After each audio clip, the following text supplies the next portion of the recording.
So let's talk about some of those things. The impression that many of us in the public have is that hundreds of our high school graduates require remedial classes because they aren't prepared for RCC or for UCR or for any of our other higher education institutions.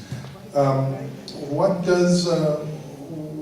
the school board's role in solving that problem? And we'll start with Dr. Beatty.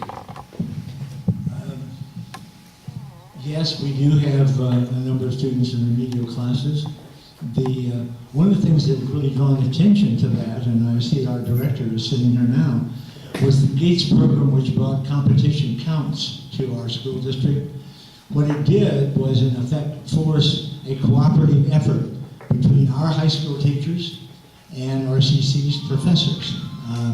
We didn't realize that much as we might prepare during that recessionary period and send people to RCC, for instance, it could take 4 or 5 years to be able to finish a program there.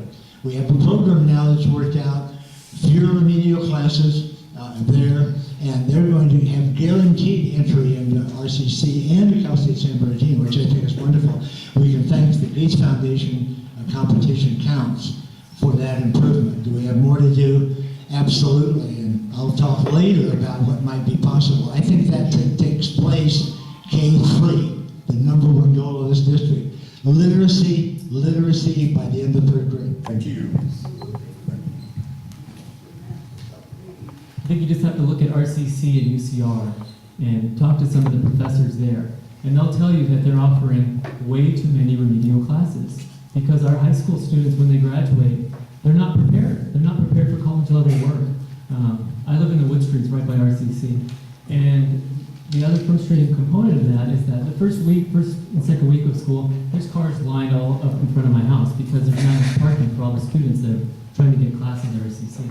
But by the second week, the cars are gone because these students can't get into these classes. So we have big issues in preparing our students for college, and Completion Counts, which Dr.